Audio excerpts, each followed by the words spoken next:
अब देखिए प्रकाश जो गमन करता है तो हमेशा सीधा रेखा में गमन करता है, किसमें? लेकिन कुछ वस्तु ऐसे होते हैं जिसको प्रकाश आर पार करके निकल जाता है, ठीक है। और लेकिन कुछ वस्तु ऐसे होते हैं जिसको आर पार नहीं कर पाता है। लेकिन कुछ वस्तु ऐसे भी होते हैं जिससे यदि 100 प्रकाश का किरण गया तो 50 निकल जाता है, 50 अटक जाता है समझ में? तो समझिए ध्यान से।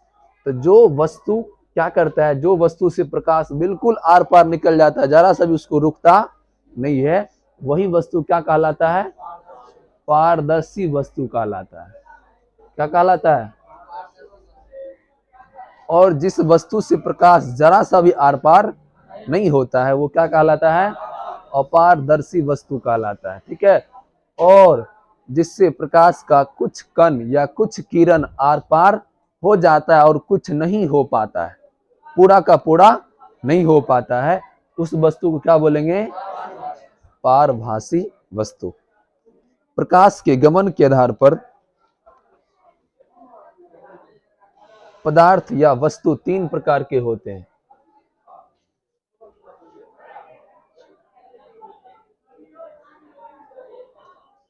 प्रकाश के गमन के आधार पर पदार्थ 3 प्रकार के या वस्तु 3 प्रकार के होते हैं। पारदर्शी वस्तु लिखिए, वैसा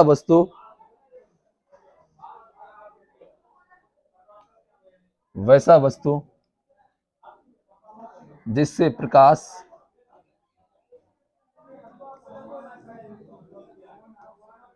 आसानी से आर पार हो जाता है, उसे ही पारदर्शी वस्तु कहते हैं। जिससे प्रकाश आसानी से आर पार हो जाता है उसे ही पारदर्शी वस्तु कहते हैं। लिखिए एग्जाम्पल में लिखिए, पहला कांच। कांच मतलब क्या होता है? शीशा। शीशा से प्रकाश क्या होगा? बिल्कुल आर पार हो जाएगा। अतः कांच क्या है या शीशा क्या है? पारदर्शी पदार्थ है, पारदर्शी वस्तु है। दूसरा लिखो पानी।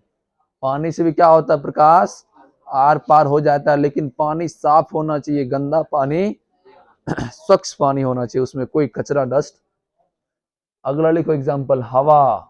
हवा भी स्वच्छ होना चाहिए, उसमें भी कोई धूल कण मिट्टी नहीं होना चाहिए, तब क्या होगा? वो आर पार हो जाएगा। लिखो इटीसी। चलो दूसरा नंबर है पारदर्शी वस्तु, सॉरी अपारदर्शी वस्तु। दूसरा नंबर क्या है? अपारदर्शी वस्तु। तो वैसा वस्तु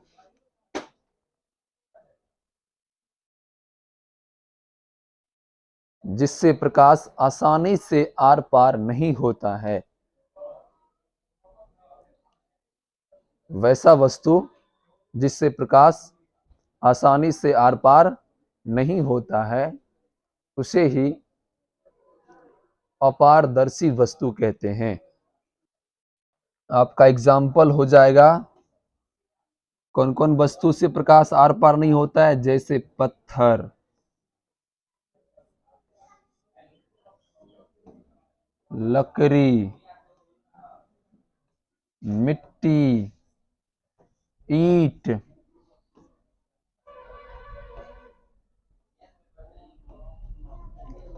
मिट्टी और भी बहुत सारे वस्तु हैं जिससे क्या होता है? प्रकाश आर पार नहीं होता है, बिल्कुल भी आर पार नहीं होगा। एक का एक प्रकाश का कण भी क्या होगा? आर पार बिल्कुल होगा। लोहा का है ना होगा। हो गया। एग्जाम्पल में लिखिए, पत्थर, लकड़ी, ईंट, मिट्टी। चलिए नेक्स्ट है पारभासी वस्तु। लिखिए पारभासी वस्तु। तो वैसा वस्तु जिससे प्रकाश का वैसा वस्तु जिससे प्रकाश का कुछ किरण जिससे प्रकाश का कुछ किरण आर पार हो जाता है, जिससे प्रकाश का कुछ किरण आर पार हो जाता है उसे ही पारभासी वस्तु कहते हैं।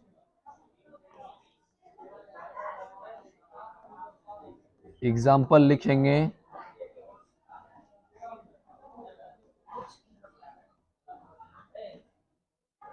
तेल से भिगा हुआ कागज,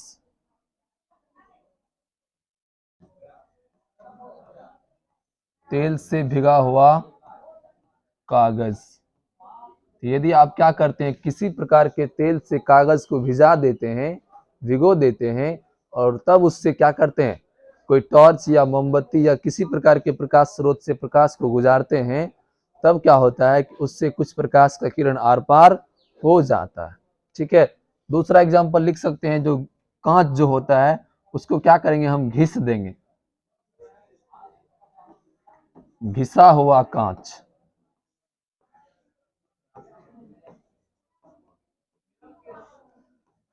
नेक्स्ट एग्जाम्पल लिखिए, घिसा हुआ कांच, घिसा हुआ कांच। यदि किसी कांच या शीशा को क्या करते हैं हम लोग, किसी पत्थर पे या किसी खुरदुरे सतह पर घिस देते हैं, तो वह भी कौन सा वस्तु बन जाता है, पारभासी वस्तु बन जाता है। अर्थात उससे भी प्रकाश का किरण 100% प्रकाश का किरण आर पार नहीं होता है, कुछ प्रकाश की किरण रुक जाता है और कुछ ही आर पार हो पाता है। अतः घिसा हुआ कांच भी क्या है, पारभासी वस्तु है। ठीक है।